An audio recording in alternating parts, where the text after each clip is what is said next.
Welcome back to Modern Mystic Messages. I'm Teresa, and we are rocking on here.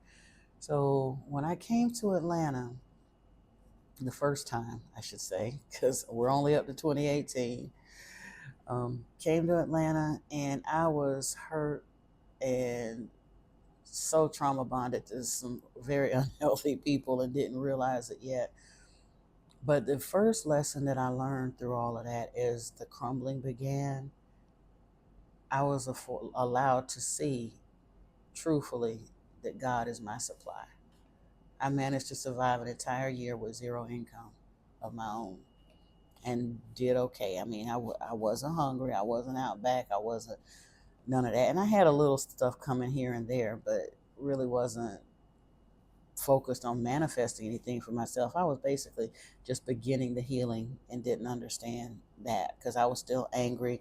And like I said, I still had some super toxic people in my energy by way of the phone all day, every day, several of them, because I'm still clinging for dear life to the semblance of friends and family I had around me. I mean, it's what we do. We don't know no better. So 2019, I decompressed, healed a little bit. At the end of 2019, I got an urge one day to check on one of my former coworkers.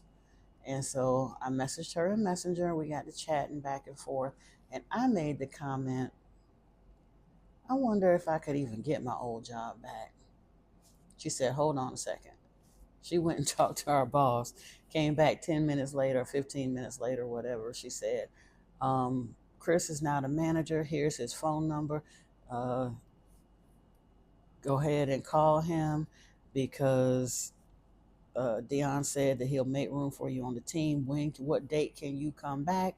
And just like that, it was like a Thursday, I think, a Thursday or Friday that I made that text message to her. And by the following week, I was in the office back at my old job. So I'm like, okay, I can get back on my feet financially. This I know how to do. I'm not worrying about this ex or nothing no more. By that point, my oldest and her now wife, but girlfriend at the time, they had moved down to Sarasota again, fooling with the same person who left them hanging financially and all devastated. I had to do some spiritual work to try to help manifest some stuff for her, and that worked. But they were down there, and the thought was, okay, they were left with more financial expenses than they thought that they were going to have, and I got a job back, but I need somewhere to stay, so I moved in with them with the idea of just helping them out financially and getting on my feet. So I came back to Sarasota at my old job in January of 2020. Well, we all know what happened in March of 2020. Or I think April was our last day at work or something. But in any event, I worked a few months, and even that turned out to be a blessing because I only worked a few weeks in 2019 in Georgia. Had I not gone back to Florida when I did, I wouldn't have gotten any benefits, unemployment, or anything through the pandemic. So it did work out to my benefit, and spiritually, it was priceless. When I tell you the hand of the divine was all over that, that's why I say a lot of the things that were uncomfortable, and even some of the people that I encountered in situations, I look at them now as part of my extraction team because things were being moved around when I couldn't even see it. My daughter and her girl, when they were looking for coming to Florida to work with my ex, they were looking for a house because they needed a kitchen. They were going to get into a food service business and they needed a decent kitchen and da da da da da. So they couldn't come down here and look for stuff. They were working through a realtor, a reputable realtor, to get, they basically rented their house just from the pictures and working with the realtor.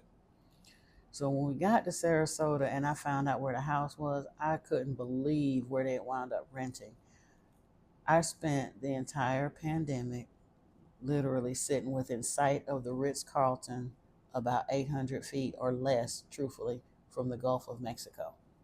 from the inlet, I was literally across the street from it. But by the time you get through the buildings and the condos and all that out to the water, yeah, about 800 feet from the Gulf of Mexico, in a very nice little neighborhood. And I was just like flabbergasted. I'm like, I'm talking about wanting to learn how to manifest something from nothing.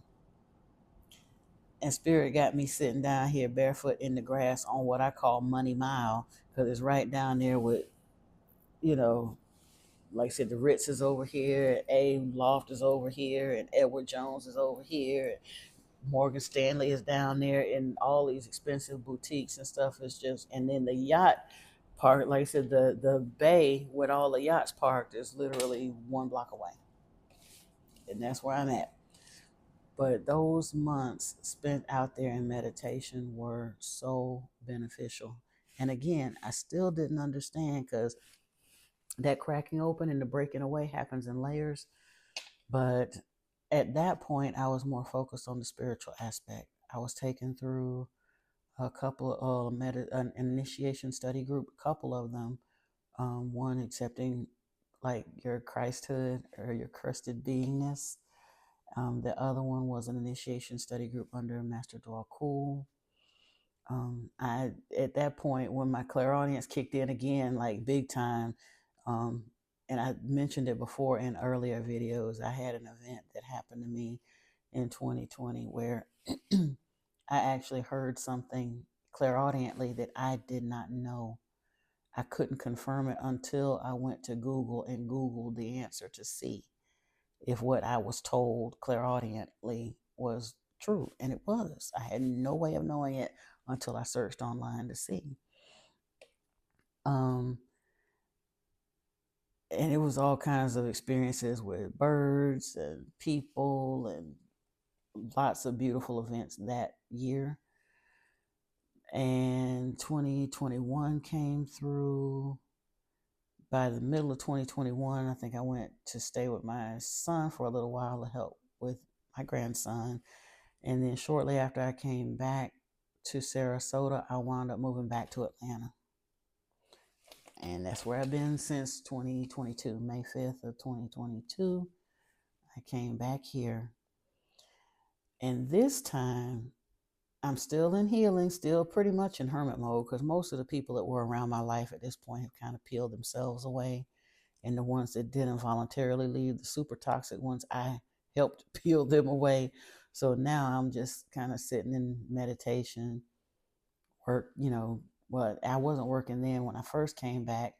I was just here getting my head together, kind of looking at different things, spatial concepts, being led to different things. That was when I began to be inspired to start collecting more tarot decks and realize that I was becoming a tarot reader. I became aware that I was most likely going to be doing some form of channeling. At the time, I thought, like I said, what I initially thought based on what I understood of channeling from like Abraham and Esther and Cryon and Bashar and Theo and all of them, I thought it was going to look a little differently. Coming to find out, I think I'm more of a spontaneous channeler. Some channeling is pretty seamless, and I've seen some girls that do it that way, and I think that's kind of where I'm heading. But again, I'm just kind of hearing this information and just spent the year spending a lot of time outside, barefoot, meditating, keeping it going. Like I said, I'm in hermit mode. I ain't doing nothing else. This is what I do now. And it really was the summer of 2023 that things began to shift for me, because that was when I started hearing obedience is better than sacrifice. And yeah, I got information about those people that I needed to let go of.